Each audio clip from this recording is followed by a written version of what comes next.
If you look only in the rearview mirror, worried about where you've been, you will never get to where you're going. And that's the point that the Apostle Paul is trying to get to. Forgiveness that forgets the past. The conversation from here until we're done is going to drag some heavy things out of the closet for some of you. I know that. I know some of your stories, and I know there are some heavy burdens that get carried around. And this much I also know, the deeper the wound, the longer the process of forgiveness. But I want to say this clearly up front. It's not in the notes, but you can write it this way. Forgiveness is a process, not an event. If you are one who struggles with forgiveness, and who of us doesn't, then understand that when we accept that it is a process, not just a singular event, then we can give ourselves grace in the process. Now, sometimes that process starts like a petulant teenager. Do you remember when you were a young person and you were forced to apologize? How did you do it? Probably something like this. I'm sorry.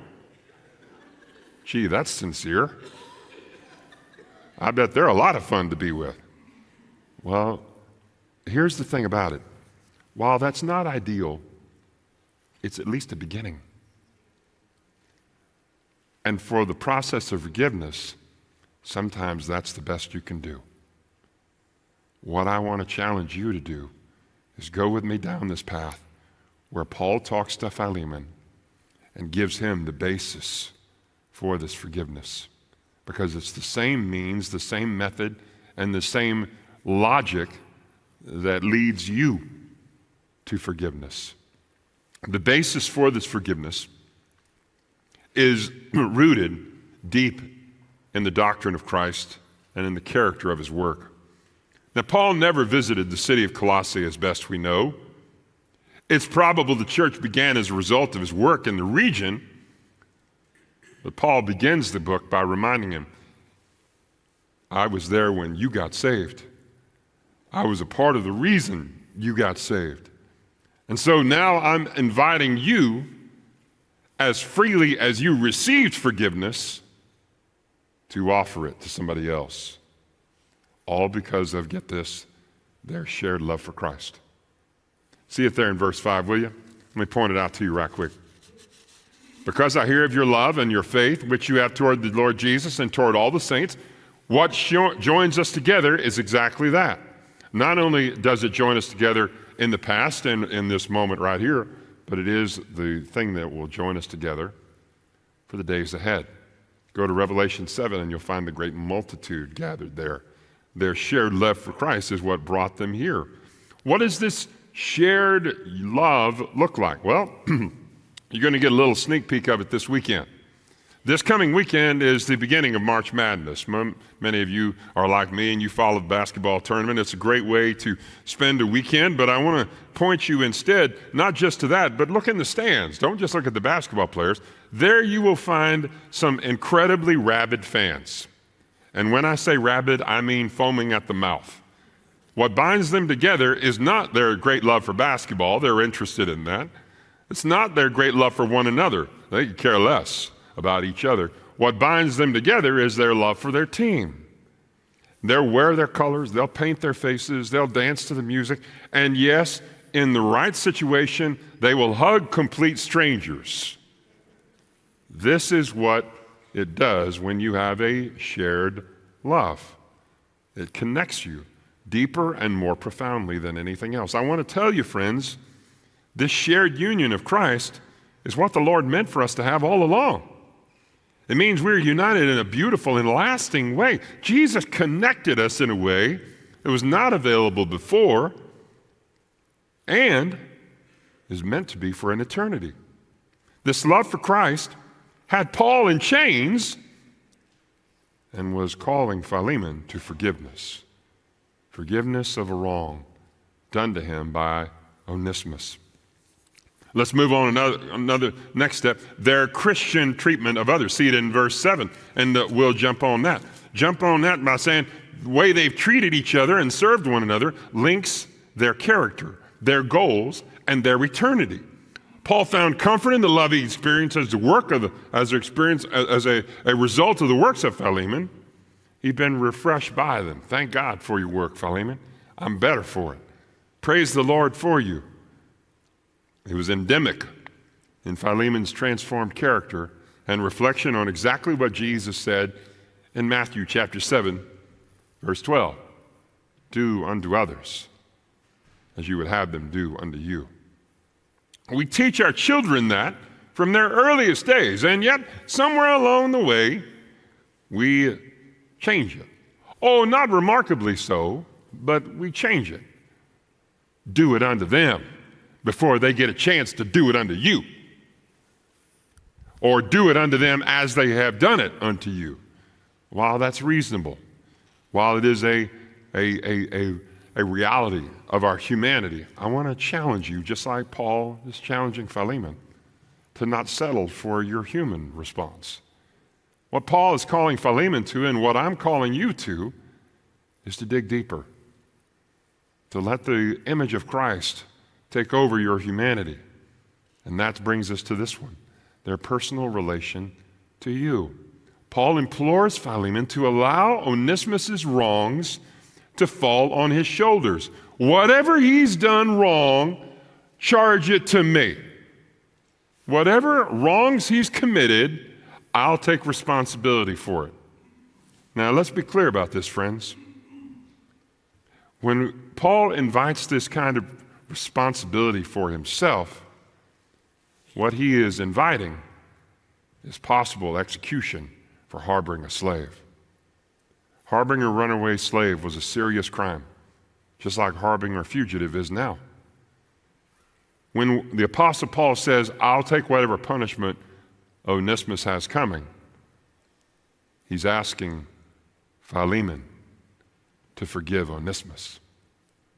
Now, what had Onesimus done to earn that forgiveness? Had he asked for it? No, it doesn't seem so. Did he have any right to ask him for it? Absolutely none. Why then should Onesimus even think he should be forgiven? Well, because of the kind of forgiveness that was sought. The kind of forgiveness that was sought by the Apostle Paul is different than the kind of forgiveness that we see in some places today. Here's what I mean. The kind of forgiveness that was sought is the kind of forgiveness that Christ has offered. And the kind that Christ has offered is a forgiveness that forgets the past. Paul doesn't cloak or sugarcoat the issue. Go with me back to verse 4 and you'll see it. He was verse 11, useless to you. But that was who he was. Doesn't mean it's who he has to be. You can't build your future if you're focused only on where you've been. If you look only in the rearview mirror, worried about where you've been, you will never get to where you're going. And that's the point that the Apostle Paul is trying to get to. Forgiveness that forgets the past. The story is told, I read it in recent days, about a man named Kenny in Kentucky. In the middle part of the 20th century, his daddy owned a gas station. His daddy had a big heart, a godly man. He'd let people come and buy things on credit. Had a small grocery store there. Sometimes they needed gas to get to work, gas to take a child to school, or gas just to get around. He'd let them sign for it. Never would go back and try to collect on those charges. It drove his son crazy, and so when his father died, Kenny decided that he would take it on himself to collect those debts. And so immediately, he went about trying to collect those debts. Well, it didn't go very well. Many of the people had either forgotten they had signed the ticket in the first place, or they themselves had died, or they didn't have the funds any more before than they did now. The situation was causing Kenny a lot of hurt, a lot of anger, a lot of bitterness. His mother, she saw what was happening, and she came to Kenny in love, and she said this, Kenny, those people, they need forgiveness, not justice. When your father died, the gas station rightfully belongs to me. So you bring me that box of slips. Well, it was a big box. He brought it, delivered it to his mother. She said, go with me in the backyard, and they built a bonfire. She held up the first slip and read the name on it, and she said, I forgive you of this debt, and threw it in the fire. She picked up the next one and did the same thing. Kenny saw it and realized what she was doing, and he joined her in it. For the next 30 minutes, they burned every one of those slips, one at a time, proclaiming forgiveness for that person. Kenny walked away from there feeling lighter, freed. You see, he thought that it was them who were being held prisoner by their debt. Really, it was Kenny. Kenny had struggled with bitterness. Bitterness comes when we don't offer forgiveness, and that's to be expected. Bitterness is drinking poison and waiting for the other person to die. It's locking the cell with you on the inside. I want to encourage you, friends. Forgiveness that forgets the past is the kind that Christ gave to us, and it's the kind he calls us to offer others. Let's move on quickly. We're running out of time. Forgiveness that restores in the present. In verse 12 and 16, here's what you'll see. Paul says, you know what? I could keep him for myself, but that's not right. I'm sending him back to you. I'm going to send him back to you. He was useless to you, but now he's useful. I think he could be profitable to me, but I want it to be you, the man who's been wrong, the one who has been stolen from, the one who has been shorted. I want it to be you that declares that he should be sent back. This was a magnanimous act on the Apostle Paul's part, but it also is a liberating one for Onesimus, which brings us to the next thing, forgiveness that builds for the future. I want you to consider Onesimus for a minute. I want you to consider that he had been living under a shadow. He had been living constantly worried of being caught. He'd been living, lurking around corners and shirking responsibilities because he was worried that somebody would find out he was a runaway slave. And we don't know how the Apostle Paul discovered that he belonged to Philemon. We don't know what it is that was a series of circumstances that caused him to realize what was happening here, but we know this. Onesimus is given a chance because of this letter and because of Philemon and Paul at a fresh start. And that's what forgiveness offers. A chance at a new future. Now, our friend Philemon and our friend Onesimus, they can walk together. They can walk together in joy. Now, did they? I don't know that. The Bible doesn't say what happened when Onesimus got home. But if we read the tea leaves, so to speak, from the rest of the New Testament, the answer is yes.